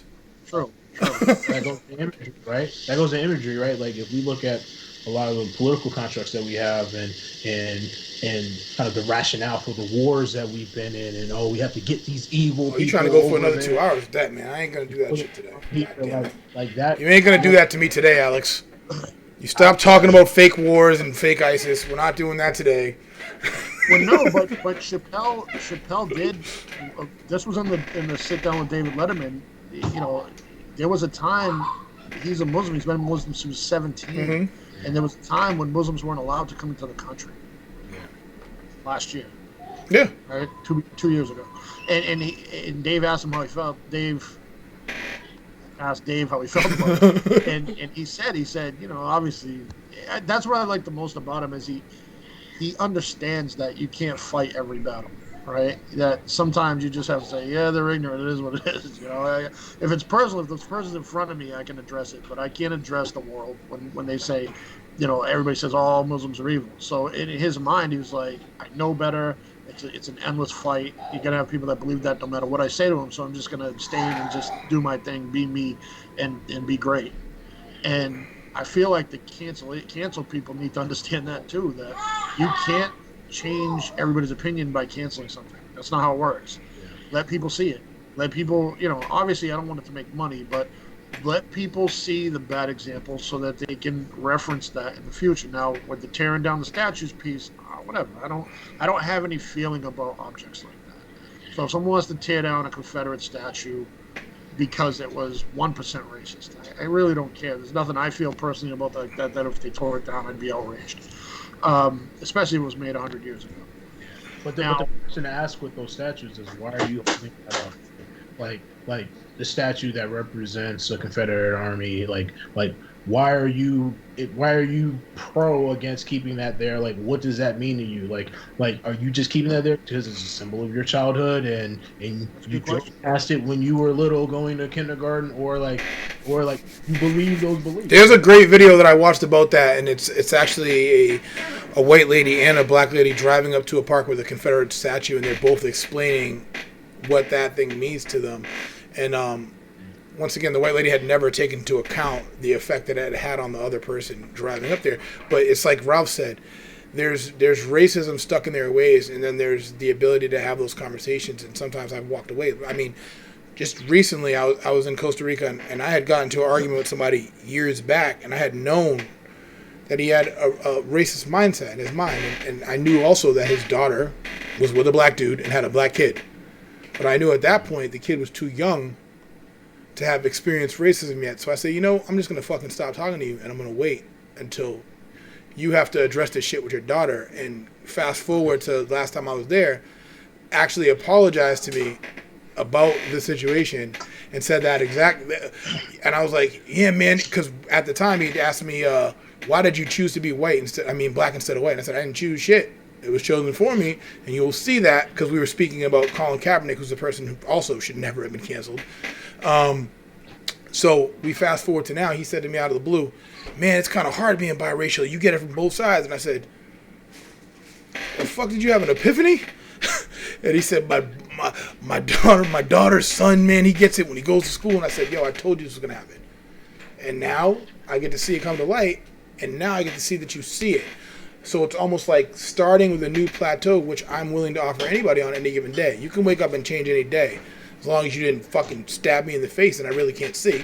But if it's a ideology and a thought process, then I'm willing to accept kind of whatever that is. But if you're running, and saying shit like moving on to, like, we have 2 questions left. They're not even really questions, just kind of discussion points. But the one that I keep seeing is the comparison between whatever we're canceling and Cardi B. How do we even handle that? Cancel Lizzo. I hate that bullshit. So it's look, first of all, I see that cancellation all the time, and I just laugh at it honestly because it's so stupid. I'm like, oh god. And that's what going back to art again, right? If you're gonna compare a cartoon from the early 1900s to what Cardi B and Meg Thee Stallion are doing now in music, there was music back then that wasn't allowed to be played simply because black people made it. So let's move on from that. It's so stupid I can't even address that. Like I just you're gonna have like Alix said, ask them why. Mm-hmm. Right? Ask them why you're so upset about the cartoon coming down and Cardi having her platform, which 18 plus on the CD, right? Or download. And when you said that, somebody said to me, and they were like, if we keep canceling shit, then they're going to cancel rap next. And my answer was like, no, they already tried to do that, and Luke went to the Supreme Court and fought it. That's right. That's the Supreme Court. And that's what's crazy is personal expression, artistic expression. It has there's a morality standard. It's under 18. Right? Over 18, as long as it's not, you have the 5 deadly venoms of things you can't say, but as long as it's not attacking anyone, you don't have to listen to it. It's preference, right? What you got on, Alix? I mean, you always hear about kind of different instances where the cancel culture machine is going to try to cancel Cardi B, right? Because of her authenticity and her her brashness and kind of all of the above, right? Like it doesn't equate, right? Like she's her persona is hypersexualized and she's doesn't speak properly, so to speak, air quotes. So like it's gonna set off some of those bells within that social media machine. But if you look at Cardi B, you look at her intent, like yeah, she may be wrong on an issue or two, but she doesn't have a malintent in relationship toward kind of the messaging that she's talking about. She's just giving you her art from her perspective, and she's doing it in a way that, like, that some people don't like. So I just think it's corny from that standpoint of but it's funny to see, right? Because that machine, that construct, it needs new victims. So like it's gonna like throw out a whole bunch of different bait, and it's just kind of, if Cardi B doesn't work today, then it's going to be Chris Pratt tomorrow. And if it's not Chris Pratt, it's going to be Dave Chappelle. And if it's not that, it's going to be El Rey. You know what I'm saying? So like the cycle is going to continue. It's going to feed itself, or it's going to die down, right? So as a society, we need to choose to either kill it or ignore it so that it dies. But in the meantime, we gotta deal with people trying to come at Cardi B, man. Leave her alone. I don't know if you were taking your nap during this, but this will be the last thing of the night that we can comment on. I'll put it up right here. Aha! I saw that came through. Yes. That came through. So you being in Boston, I imagine that motherfuckers are just jumping off bridges and going off on sports radio all day about this shit. Because if you don't know, the Boston Red Sox were the last team in baseball to accept black players. That's why they got the ass whipped by the Yankees so many years. So everybody keeps fucking being all about the Red Sox and not understanding the history. This is one of the biggest flex moves I've ever seen. Yeah, it's huge, man. And it goes to the evolution of culture, right? But like, I see something like that, man. Like, I'm born and raised in Boston, huge sports fan here. Spent a lot of time at the Garden, and it's funny. Like, I'm at Celtics games, and or I'm at a Patriots game, and there's yelling "fuck LeBron." Like you go outside of the Garden, and you can buy a "fuck LeBron" shirt or "LeBron's a crybaby" shirt. Real. And let me cut you off because I forgot that people that are listening to audio will be listening to audio can't.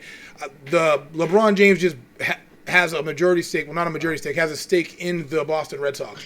So he's a partial owner of the Boston Red Sox right now, as well as his ownership got bigger in Liverpool, which he bought into years back with the Boston Red Sox group.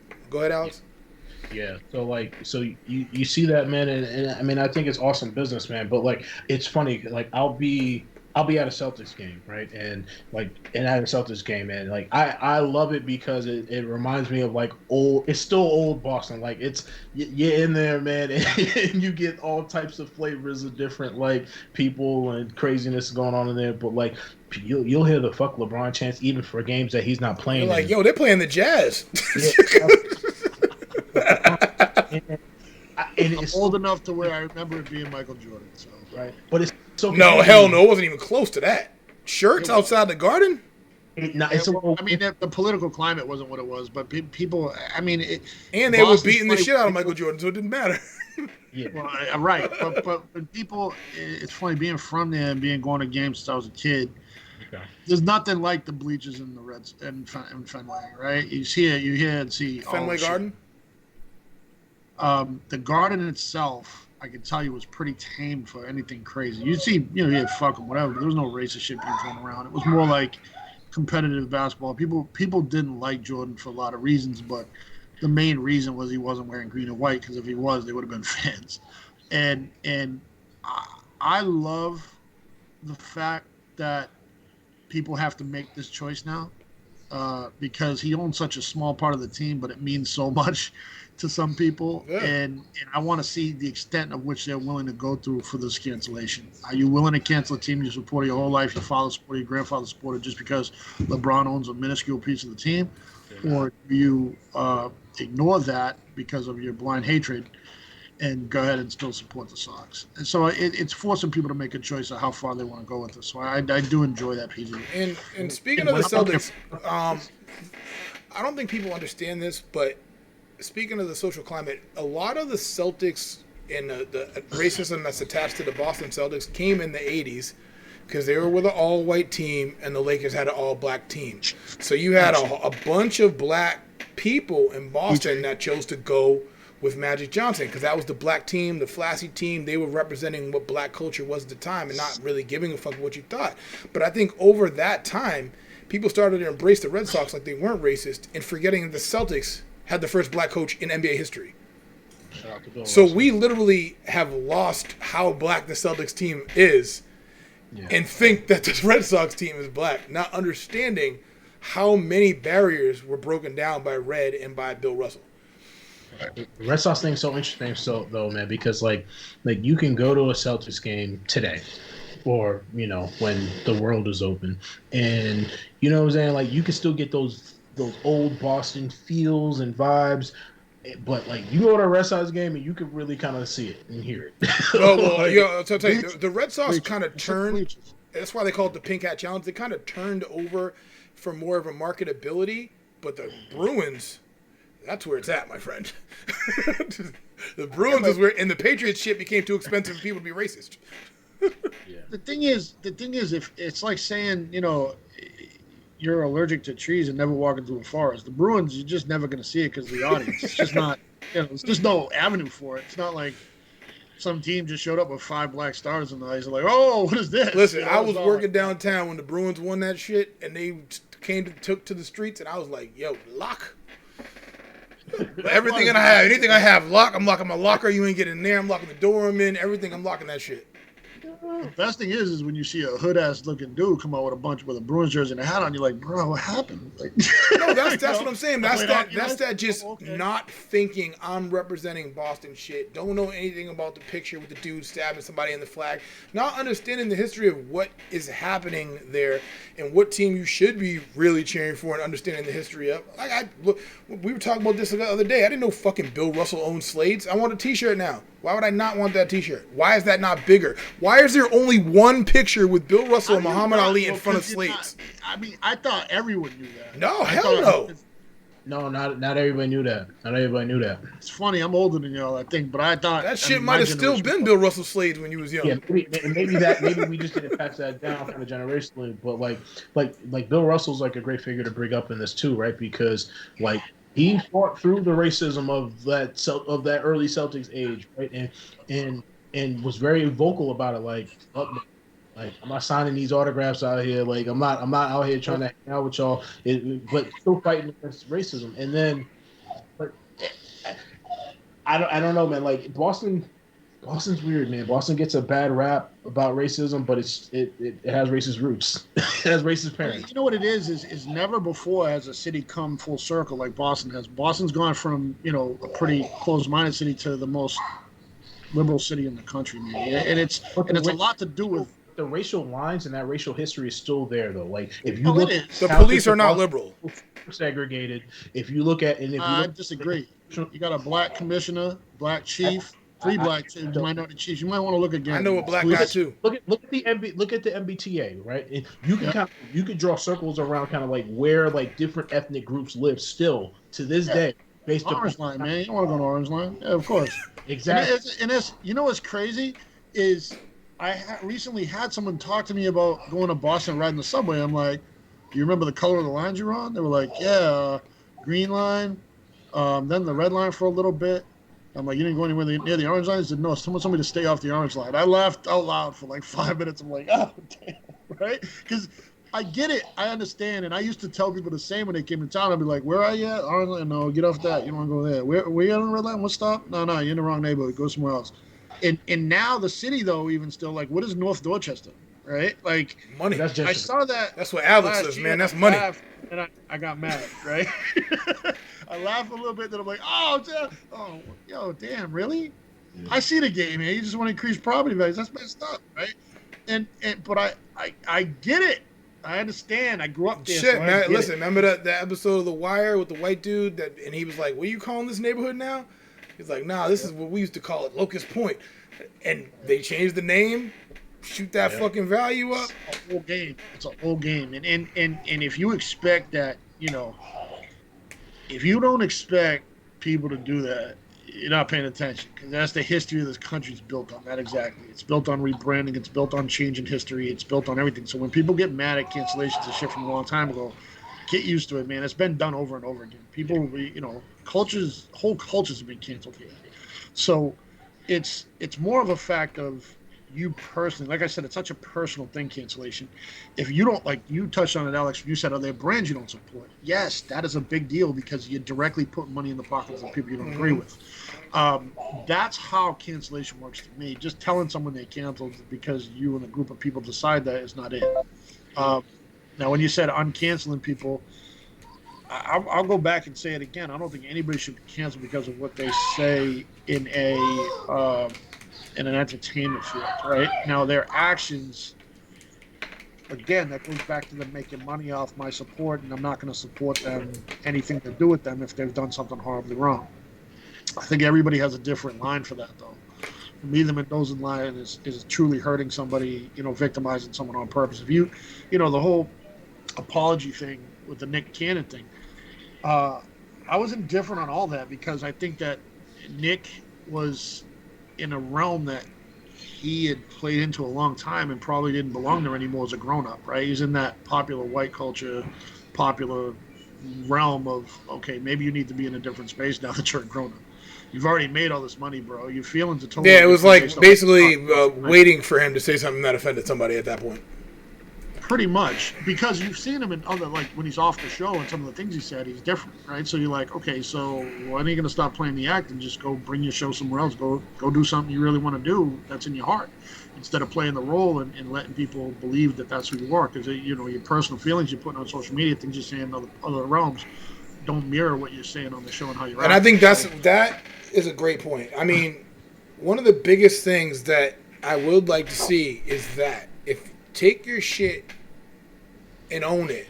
Take your shit and own it. Don't give it back after that. Another thing is if you're offended, then do something about it. Stop just being offended and trying to fucking poison a bunch of other minds to get on your side. Just do it on your own. I stopped watching the NFL for like fucking 3 years.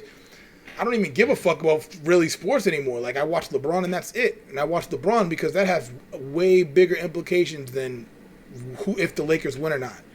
I need to see somebody win that wants to see everybody else win.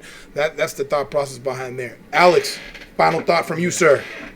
Yeah, I mean, I'm just thinking about the Nick Cannon kind of conversation. You love some Nick Cannon, man. I'm sorry you went at Nick Cannon, man. No, not even that, man. I see his plight, right? Because it's definitely you have to balance your activism with your capitalism, right?